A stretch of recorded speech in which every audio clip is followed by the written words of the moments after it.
Dalam Islam banyak dalil juga tentang masalah bolehnya orang punya tumuh namanya. Kalau mau tahu tumuh itu apa teman-teman? Itu harapan yang besar, ya. Tamak terhadap sesuatu yang positif. Boleh, ya. Misalnya kita mau kejar prestasi tadi, harta terbanyak, jabatan tertinggi, boleh, asal tidak melanggar. Boleh dalam Islam, tidak masalah. Ya. Dan itu disebutkan pernah berkumpul 4 orang dari anak-anak muda muslim. Yang pertama Urwa, yang kedua Abdullah, ya, ini bin Zubair, kemudian Mus'ab bin Zubair dan Abdul Malik bin Marwan. Ini Urwa bin Zubair, ya. Jadi ada 2 adik kakak, ya.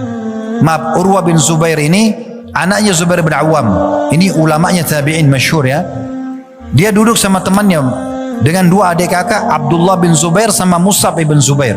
Anaknya Urwa bin Zubair sama Mus'ab sama-sama bersaudara, dan duduk sama Abdullah bin Zubair. 3 orang bersaudara ini. 3 orang bersaudara. Ya, Urwa bin Zubair, kemudian Abdullah bin Zubair dan Mus'ab bin Zubair. Duduk sama 1 orang teman mereka namanya Abdul Malik bin Marwan di depan Ka'bah. Dikatakan begitu, di depan Ka'bah. Lalu ke-4 orang ini ngobrol, anak-anak muda ini. Ini contoh tumuh, ya. Semangat besar, mengatur sebuah planning besar dan dijadikan sebagai target. Mereka bilang sama yang lain, coba di depan Ka'bah ini kita berangan-angan.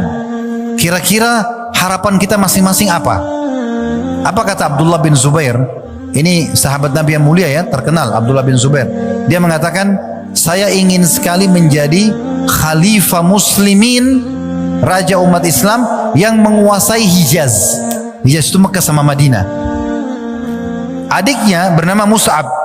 Mus'ab mengatakan, saya pengen sekali menjadi gubernur di Khurasan, di Irak sama Iran, ya.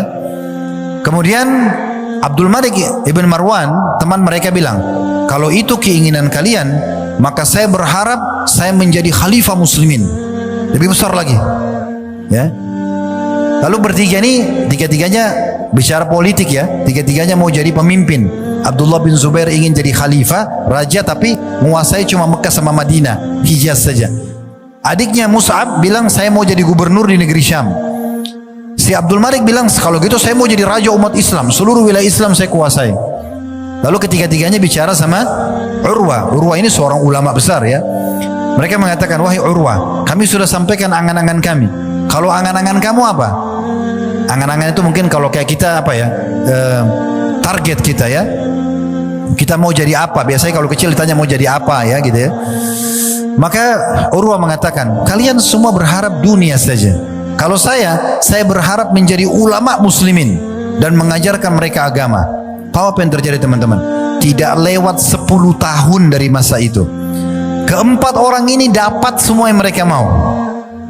Abdullah bin Zubair menjadi khalifah, menjadikan Mekah sebagai wilayah kerajaannya, ibu kotanya, dan menguasai Mekah sama Madinah. Dia tunjuk adiknya Mus'ab bin Zubair untuk menjadi gubernur di negeri Syam, di Khurasan. Setelah keduanya meninggal, Abdul Malik, teman mereka, menjadi khalifah muslimin. Dan di waktu yang bersamaan, fase kurang dari 10 tahun itu, Urwa menjadi ulama muslimin. Coba teman-teman, tunjukkan kepada Allah subhanahu wa ta'ala orderan antum. Nah, ini bahasa saya supaya mudah difahami, ya. Order sama Allah, minta. Dan tamak terhadap rahmat Allah bagian daripada agama. Boleh tamak, teman-teman. Sudah sehat, minta ditambahkan kesehatan. Sudah kaya, minta ditambahkan kekayaan. Selama tidak melanggar agama, minta tambahan. Allah subhanahu wa ta'ala akan berikan. Makanya Allah suruh kita berdoa khaufan wa tama'a, penuh rasa takut terhadap siksa Allah, jangan masuk ke yang haram, dan tamak terhadap rahmat Allah. Boleh kita tamak terhadap rahmat Allah. Dan sebagian ulama membahas, kalau seseorang dalam Islam itu minta agar nikmat Allah dipertahankan, lebih afdal, lebih baik daripada dia minta solusi dari permasalahannya.